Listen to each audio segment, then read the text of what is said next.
Hello, welcome to this video. Let's see in a short time how to use Microsoft Access from Office 2019.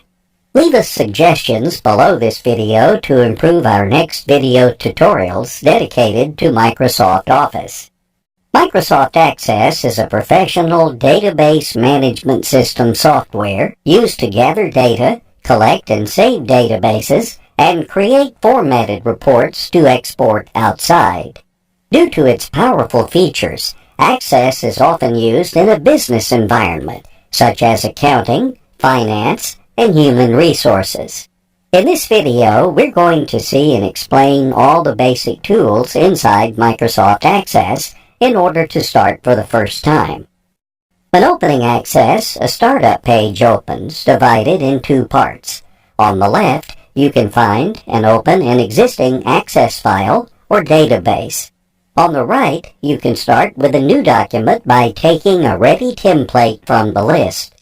In order to see how to use Access, let's just start from a blank database template, defining its file name and where to save it. The new Access database opens on the workspace, showing the ribbon on top, collecting all the tools available inside the software, the navigation pane on the left with all the objects inside the current database, and the main preview where you open and edit each of these objects. These are divided in tables, forms, queries, reports, and macros. We are going to see each of these during this video. The tables are used to collect and store your data in order to create your own database. These are made by columns and rows. The columns are called fields and define the kind of data that each of these must save. The rows are called records and represent the single sample of data, such as a single person or measurement. By default, your Access document has a single table called Table 1, which is completely empty and shown on the tab above the preview. First of all, fix the kind of data to save by adding each field. Click on Click to Add to select the data format, and then type a name for the field. There are several formats available.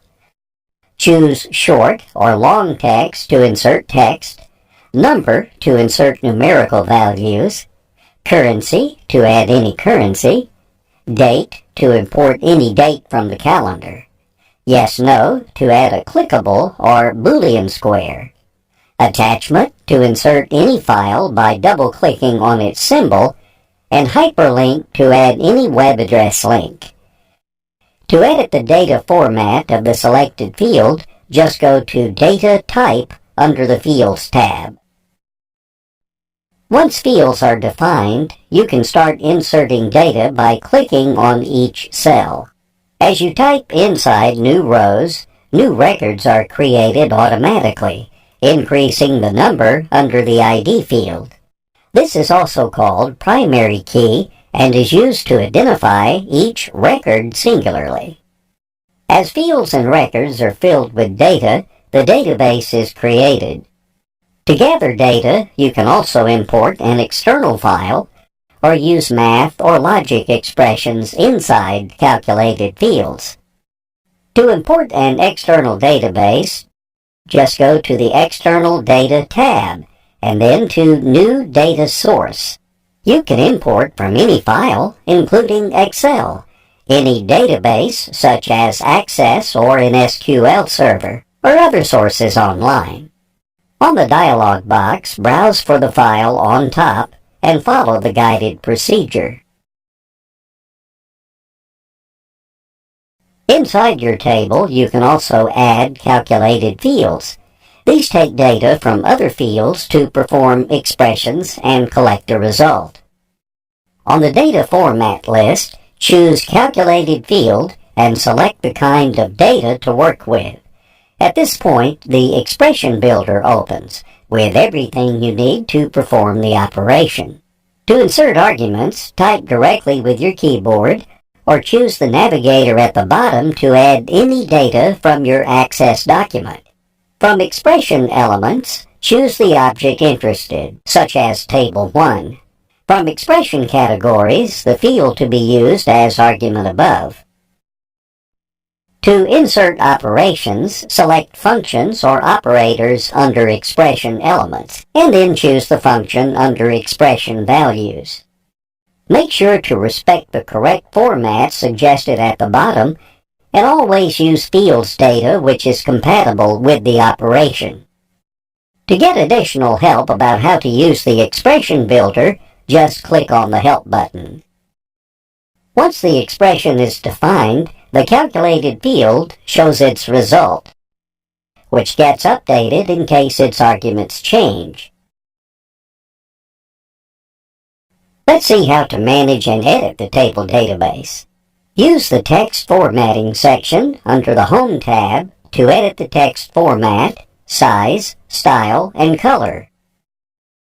Use the Fields tab to add new fields with a selected data format, delete the selected field, or use Default Value to fix a default value with the expression builder. Use the Table tab to make the table interactive by adding scripts and macros. We're not going to see these in this tutorial. To rename and size a field or modify its expression, just right-click on its name above. In the bottom right corner, you can select the view to use. By default, you use the Datasheet view, but you can switch to the Design view to manage all the properties for each field in detail, such as data type, format, and more. To save and close the table, just right-click on its tab above. You can double-click on it from the navigation pane to reopen it, and rename or delete it by right-clicking on it from the list. To create another table database, just go to Create and then to Table or Table Design. The new table will show up on the workspace under a new tab and added inside the list on the navigation pane. The form objects are pages that are sent to people or directly online. This is compiled in order to collect new data and extend your table database with new records. To create a new form, open the table interested and go to Form under the Create tab. This form gets the same name and content from the table. Each record is a page inside the form showing all the compiled fields imported from the table. You can check all the records by using the navigation buttons at the bottom.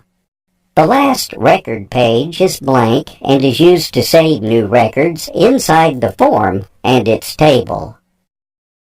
Also, in case of the forms, you have several views available. Use Layout View and its Form Layout tools to adjust the form layout and its basic structure.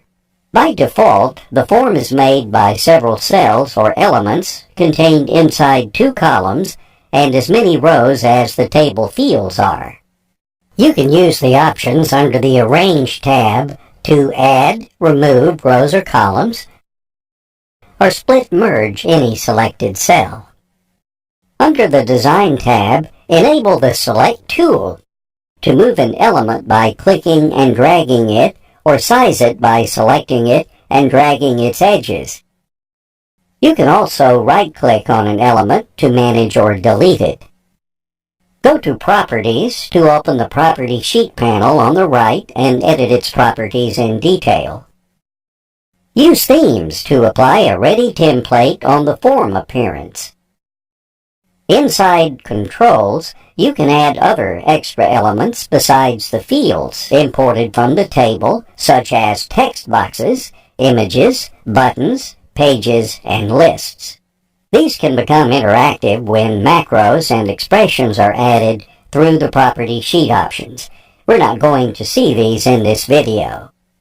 Use the Format tab to adjust the content appearance, such as text properties, distribution, color and cell outline, and fill. Consider that all these modifications affect all the elements selected from the form. You can make multiple selections by clicking on the elements by holding down the Control key.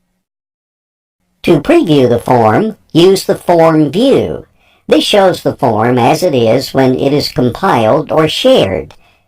You can use the last record to interact with the form. Use the Design view to adjust the form layout in terms of page size and distribution.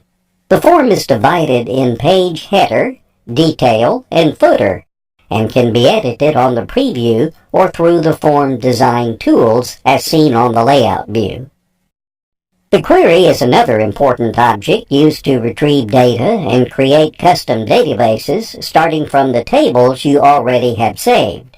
To create a query, click on Query Design under the Create tab. This opens on the workspace asking for the tables to take data from. Click on one to import a table and hold down the Control key to add multiple ones. These tables show up as small boxes on top, complete with their name and their fields inside, including the primary key. You can add other tables by going to Show Table under the Design tab above. At the bottom, choose from Field the data and the tables to consider.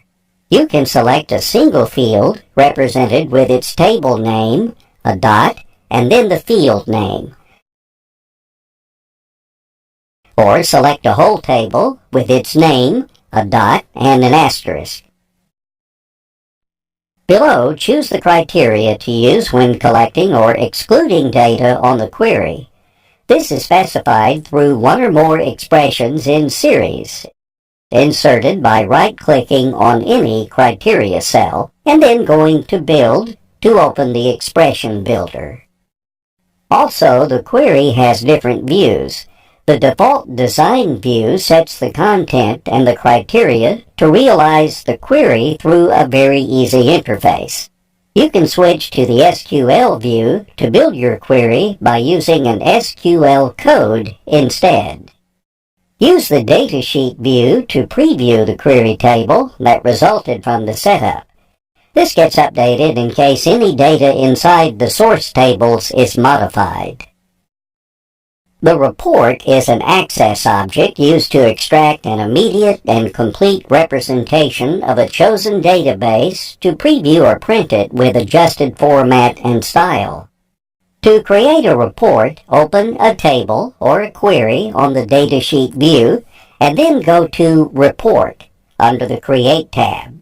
By default, the report is shown through its layout view where you can edit and manage it just like the forms. You can move and size each cell and use the Design, the Arrange, and the Format tabs on top to add extra cells and interactive elements. Adjust the overall layout and set the text and the cell's appearance. In addition, you can use the Page Setup tab to adjust the page size, margins, and orientation, especially in case you want to print the report.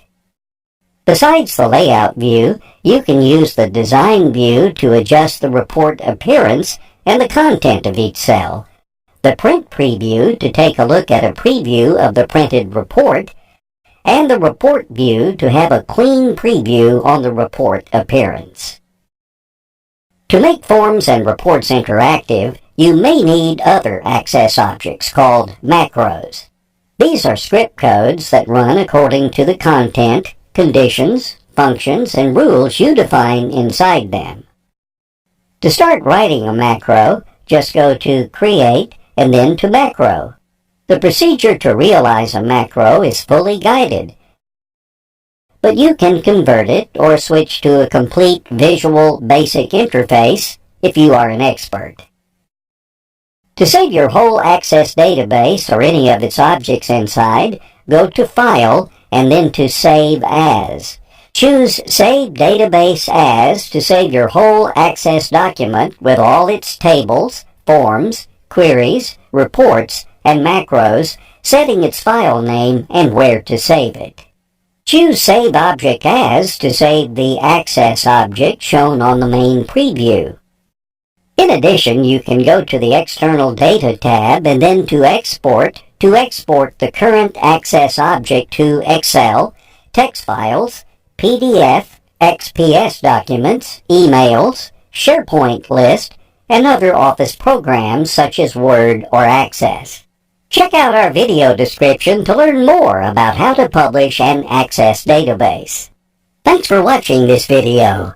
Discover and subscribe to our channel to learn more about other great programs inside